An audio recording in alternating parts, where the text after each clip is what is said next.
Hi, I'm Valerie Morell. Hi, I'm Alex Weed. Have you ever seen this?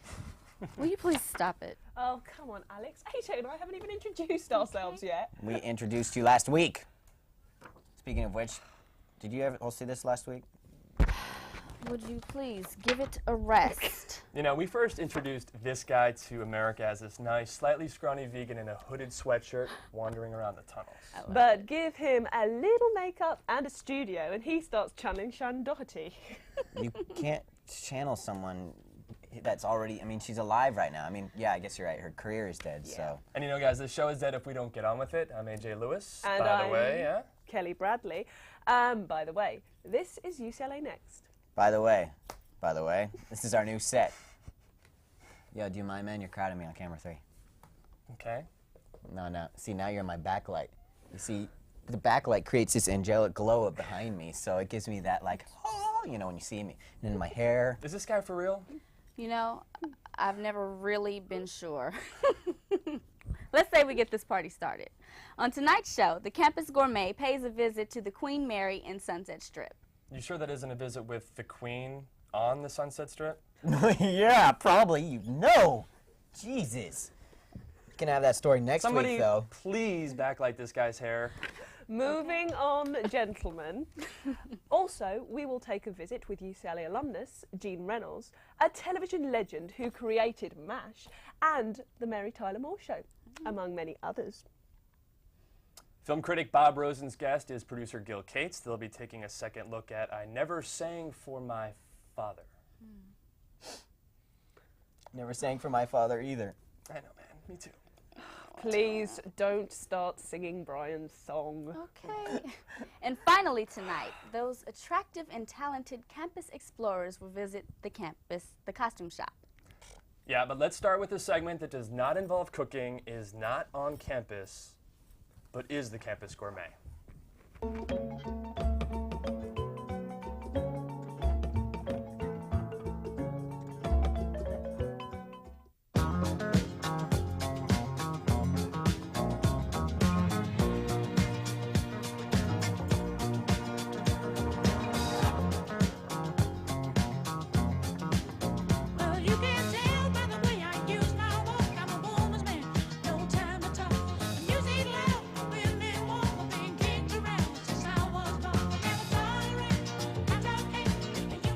Okay, so here we are. Don, nice to meet you. How you doing?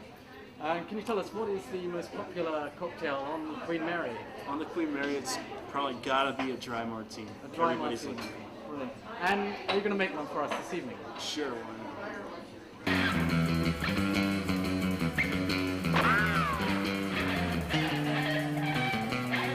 Most people like them shaken. Traditional martini is just stir just a hair, just a little swish, swish like that.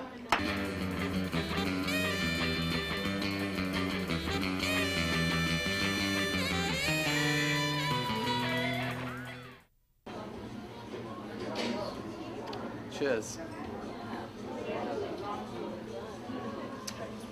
Mmm.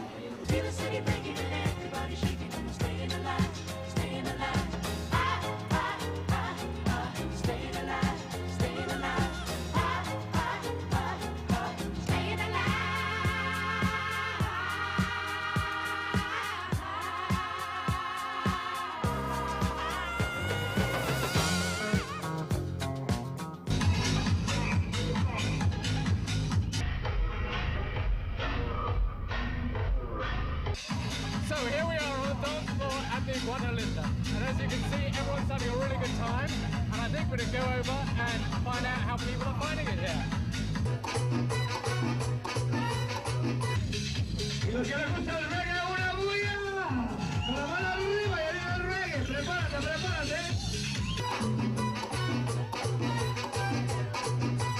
Tell me when.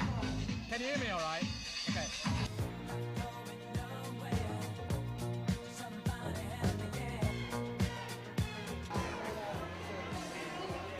And here we are at Star Shoes, one of the newest clubs on the Hollywood Strip, and certainly one of the hottest. But sadly, cameras aren't allowed inside, so you're just going to have to imagine what it's like.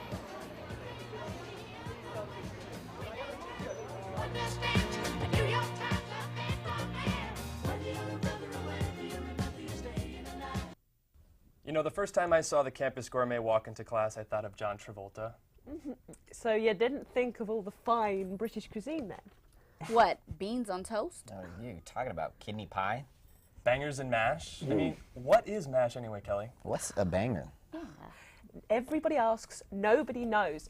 I suppose it's sort of like your American sausage. Better not to ask too many questions. What are you talking about, my sausage?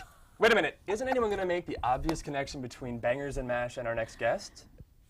Who, Gene Reynolds? Yeah, yeah. MASH, get it? He's their guy. Haha, what? Drum roll, please. This guy, pachow. Dude, avoid the obvious segues here, all right, man? Yeah, despite the occasional deficiencies in the writing, we like to make a clean break. Yeah, but without transitions, you guys ramble on. It's better than stuttering on, Snoop Dogg. Mr. Reynolds, give me a call. We'll do lunch.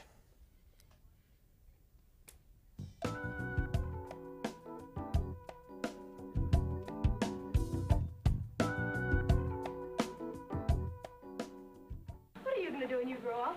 Oh, I don't know. Be a doctor, maybe. I mean, are you going to be married? Well, I should say not.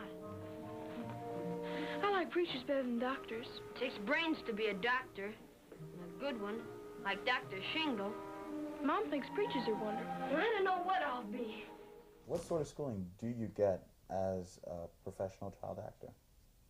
I had been a child actor in Hollywood since I was 10 years old. Fairly busy, always in public schools. Until, but whenever you'd work on a picture, they would have a teacher there, a social worker, who was a teacher, and she was there to see the children. There's a law in California, a child was put in 3 hours of schooling each day while they're filming. And, but the teachers that were on the set, the expectation was, it wasn't delivered, it wasn't realized, but the expectation was that they could teach all subjects to all grades. They would have kids in there 6 years old and 12 years old and 17 years old. The 17-year-old might be studying science and German and whatever, and the 7-year-old would be studying something else. There were a few exceptional teachers, but for the most part, I only recall a few, and I was acquainted with a good number. So I was kind of self-taught. Tony, there's a true story about a man who was very ill for a long time. But he had courage, he got well. People began to cheer him for a lot of things. And he became the President of the United States. And I only want to be the mayor of Boys Town someday. Was there a specific class or professor that had a great impact on you while you were at UCLA? There's a teacher there named Wilner who was, I don't know really how you would categorize his subject. He was kind of a philosopher and social scientist, a very interesting man, a real character. I found his lectures interesting. And of course all the stuff, there was a lot of stuff went on. If you look at the Daily Bruin, there's always somebody at the school lecturing in room 214 at 2 o'clock on something, on politics or on Britain or on Africa or whatever. And I used to drop in on those. I found those kind of informal moments of being exposed to some usually an expert in the field, not necessarily a teacher.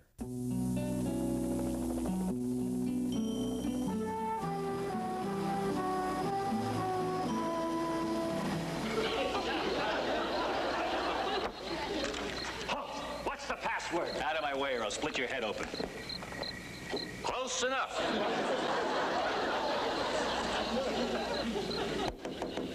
Radar?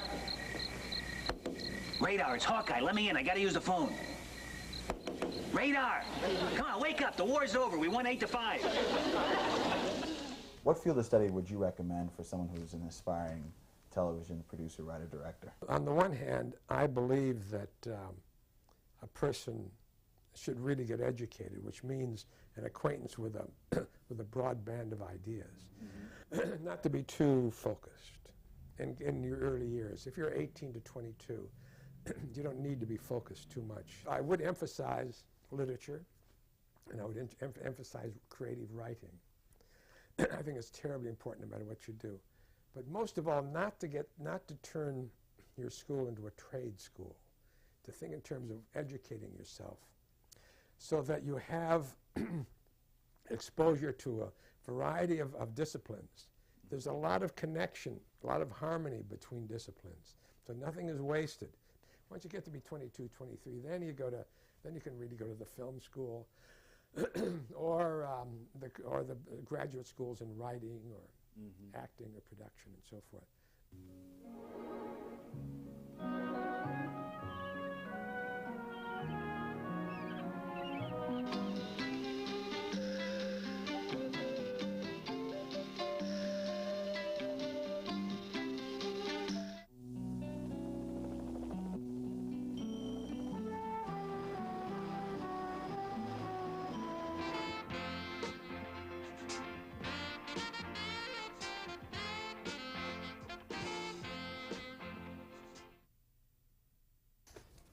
Next, we join Bob Rosen and his guest Gil Cates for a second look at the movies.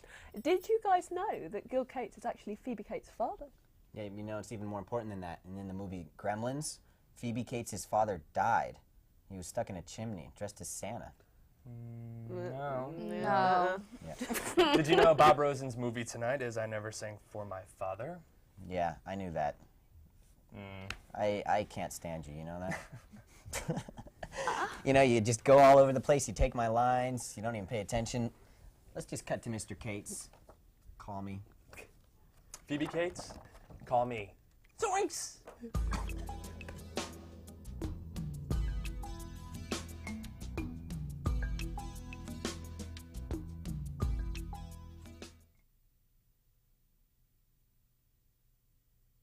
Hello, I'm Bob Rosen, Dean of UCLA School of Theater, Film, and Television, and I'd like to welcome you here to a second look at the movies.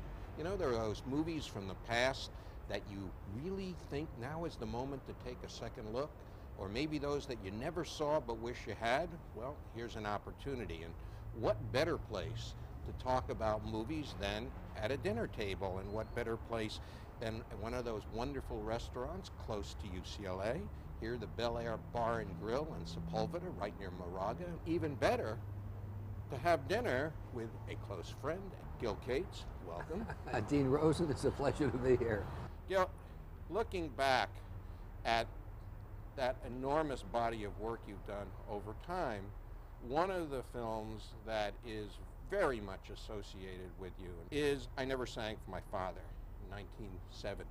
Story basically about a young man who wants to lead his own life, confronting his 80-year-old, self-centered, tyrannical, controlling father whose love he had always wanted, but it always eluded him as well.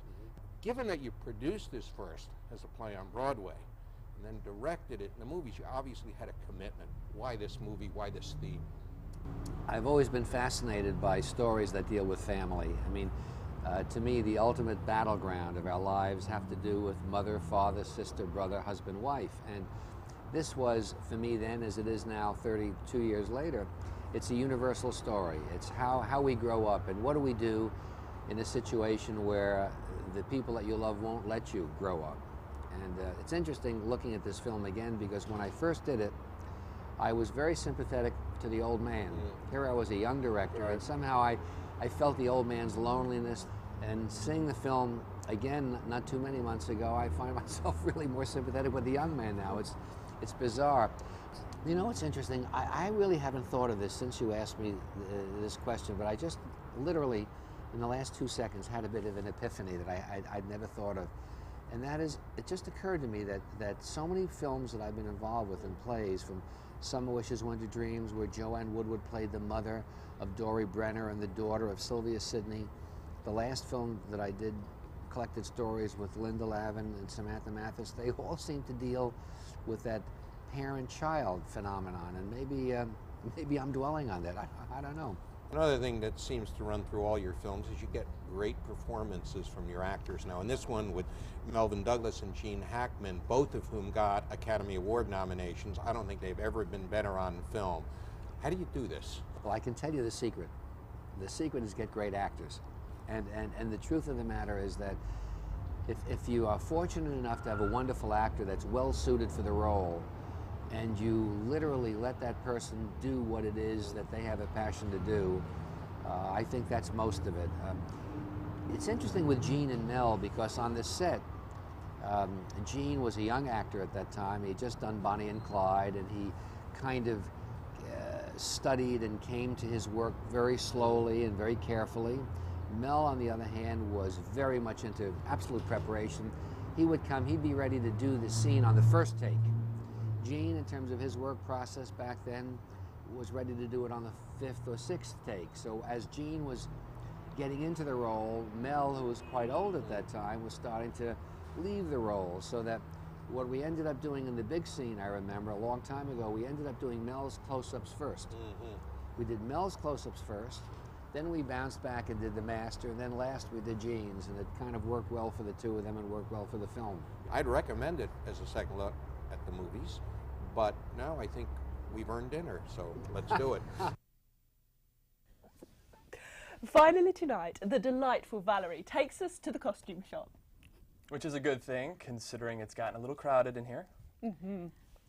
By the way, I hear we've developed quite a following out there. Yep, I heard that too.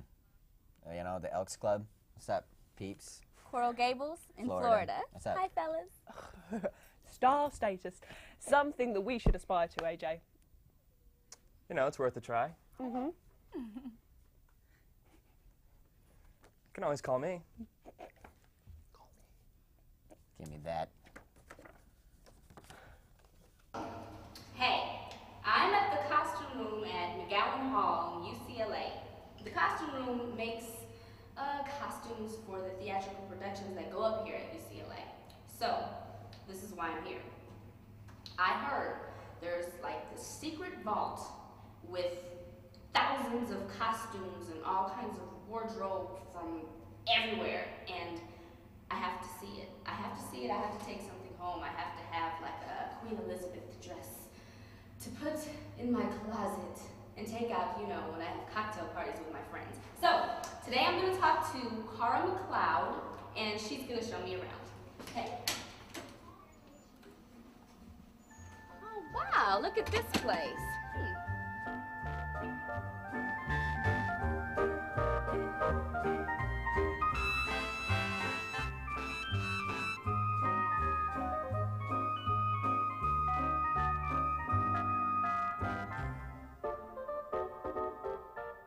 This is Cara McLeod. Hi, Cara. Hi. Cara, what do you do here? I am the stock supervisor here, so I manage all the stock and the rentals, and I also do some crafts work, which is everything that isn't straight sewing, so dyeing, armor, gloves, hats. So how long has the costume shop been here? Ever since the theater department opened. Oh, okay. So as long as the theater department's been here, the costume shop has been here? Yes. Okay, so that must mean that you have a lot of costumes, right? Yes. I would estimate our stock at around 5,000, maybe 8,000. More than I thought. That's even more than I thought. Yes. That's just a guess on my part, but it's probably close. Okay. I heard there's like a secret vault, like a safe that you keep them in that nobody ever gets to go in. And whoever goes in, they never come out, and it's secret. Nobody can ever go in there. Trapdoors. Yes. Yeah, and slings. Trapdoors, booby traps, everything. Booby traps. Yeah, no, that's actually not true. No? We do have a lovely upstairs storage, however, that's a little maze-like. If you don't know your way around, you might get lost, but there is no secret place. Do you think maybe I can go up and take a look around? Well, certainly you can go up and take a look around. I can? We'll be happy to give you a tour, yes, because you're special. And we'll make an exception for you. Isn't she cute? So, can we? Yes. Let's go.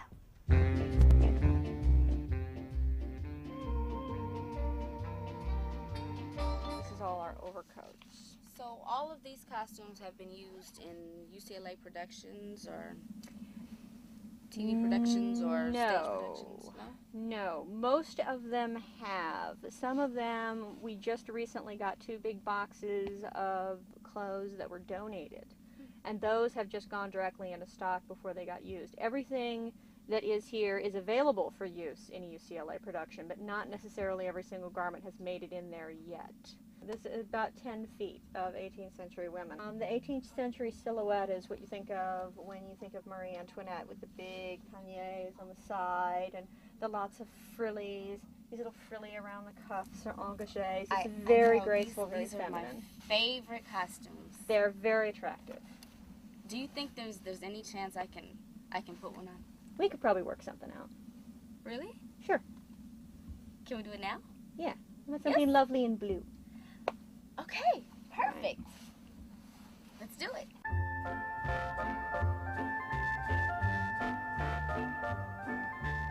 Come on out, let's see what you got. It's a vision! Look, it's a vision of 18th century femininity. Could you be more beautiful? I don't think so. Lovely. I can't breathe. We'll see you next time. You are so hot and cute. No, Huh? you are so cute. Yes. No, but you. No, you. But you more. No. You. No, you. You! You are so cute. You. Yeah, anyways, moving on. Yeah, moving on. In the coming weeks, we'll be turning over explorer duties to a new generation of explorers.